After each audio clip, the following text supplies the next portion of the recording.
Hello students, हमारे 3 part पूरे हो चुके हैं। आज हम चौथा पार्ट देखेंगे। सौदार्य सौमनस्य। सौदार्य सौमनस्य। इसके कवि है जहीर कुरैशी। कौन है इसके कवि? जहीर कुरैशी इसके कवि है। हम इसका पाठ परिचय देखेंगे।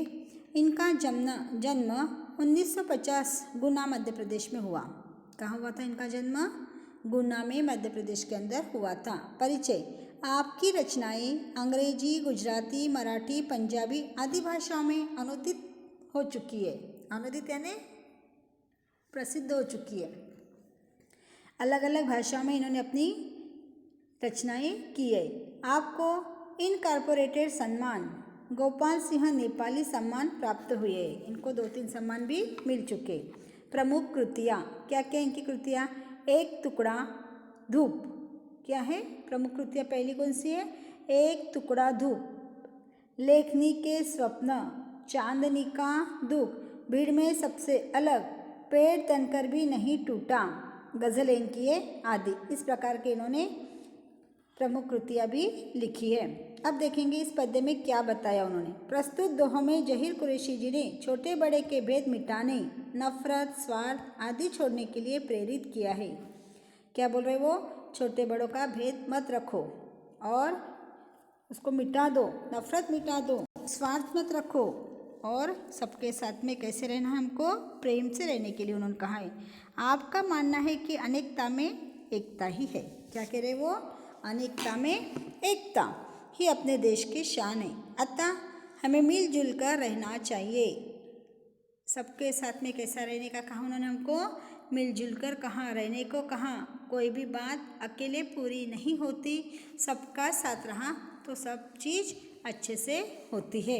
ये उन्होंने इस कविता के अंदर, इस दोहे के अंदर हमको बताया है। समझ में आया? कहाँ इनका जन्म हुआ? 1950 में गुना में इनका जन्म हुआ, मध्य प्रदेश में।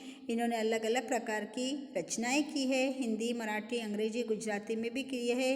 इतना ही नहीं तो इन्होंने इस दोहे के अंदर हमें यह संदेश दिया है कि अपना स्वार्थ छोड़ना, सबको समान मानना, प्रकृति जैसे सबको समान मानती है वैसे हमको सबको समान मानना है। ठीक है? कोई चीज़ बड़ी और छोटी नहीं होती। बड़ी और छोटी बात करने के लिए हम कौन होते हैं? बड़ी छोटी बात का तो जो भी करना है वो तो कुदरत करेगा, हम फालतू की बातें करते रहते हैं। आया ध्यान में? अब हम देखेंगे कविता का पहला स्टांजा। वो छोटा मैं हूँ बड़ा, ये बातें निर्मूल, उड़कर सिर पर बैठती निज पैरों की धूल। क्या कह रहे वो? पहले हम पढ़ लेंगे पूरी।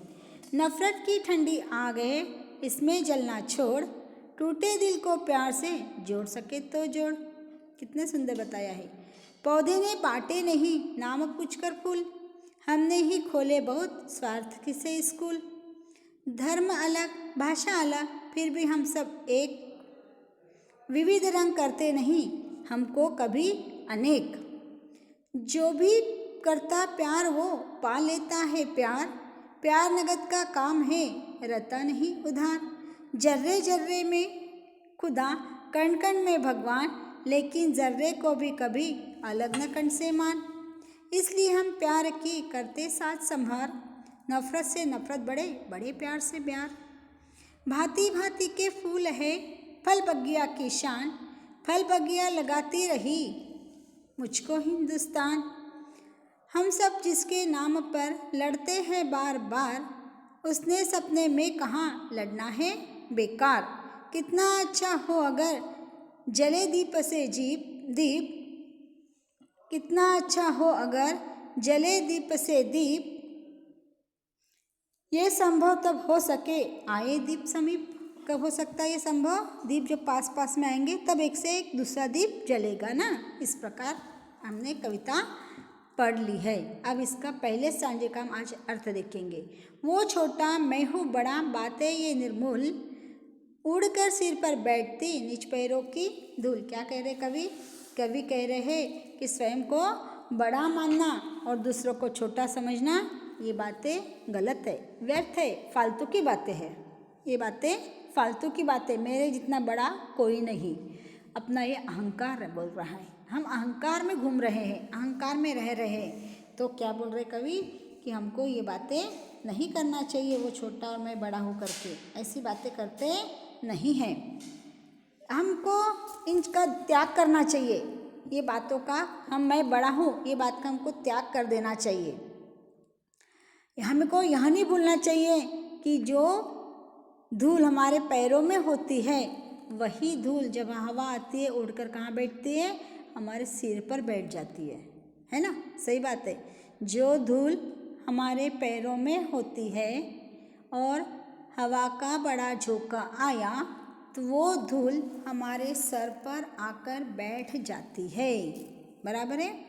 तो हमको ये भी बात नहीं भूलना चाहिए। नफरत ठंडी आग है इसमें जलना छोड़, टूटे दिल को प्यार से जोड़ सके तो जोड़। क्या कह रहे वो, जो धूल हम हमारे पाँव से रोनते हैं वह धूल जब उड़ती है तो हमारे सर पर आकर बैठ जाती है।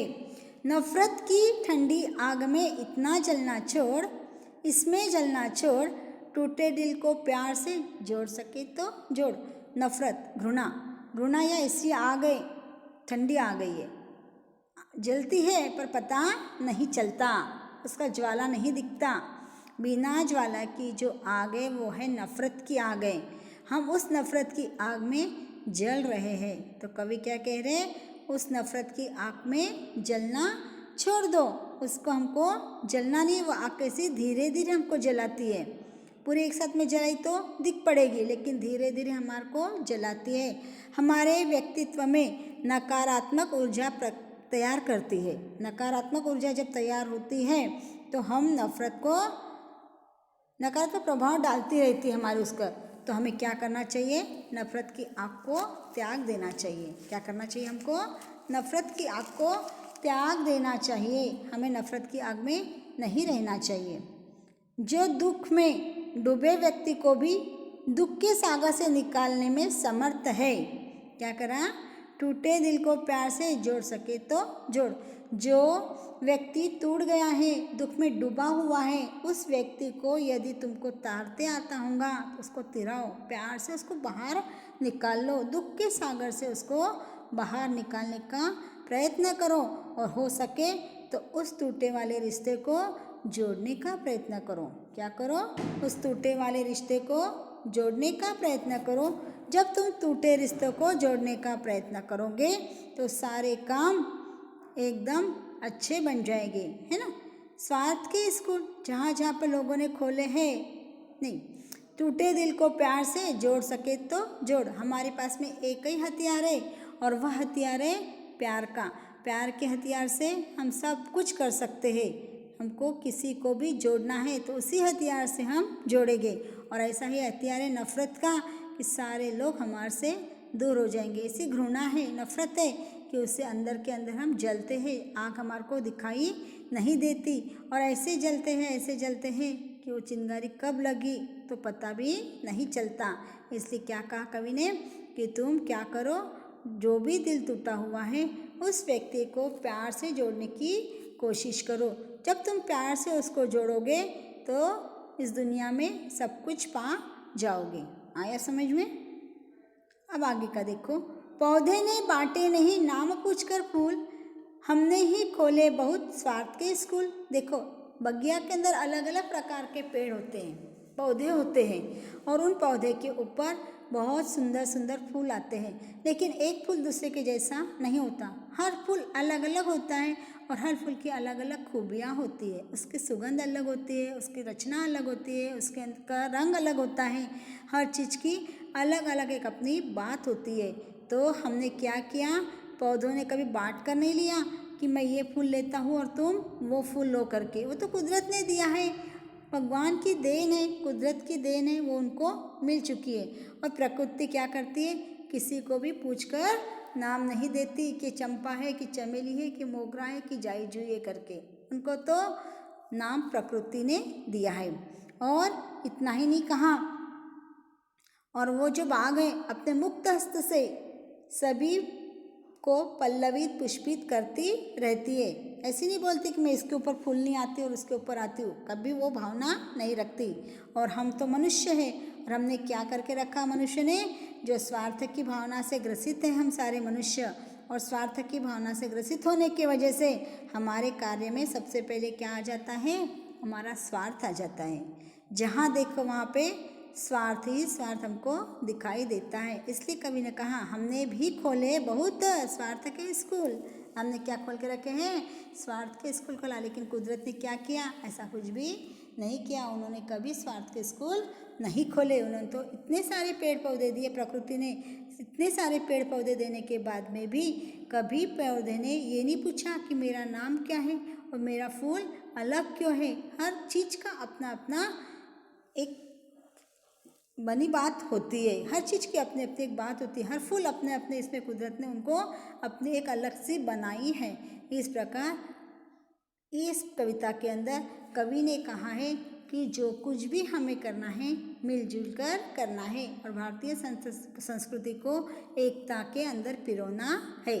ठीक है, इतना रखेंगे हम, आगे का अगले पीरियड में और देखेंगे। अच्छा ठीक है, आज बंद करेंगे इतना। ओके।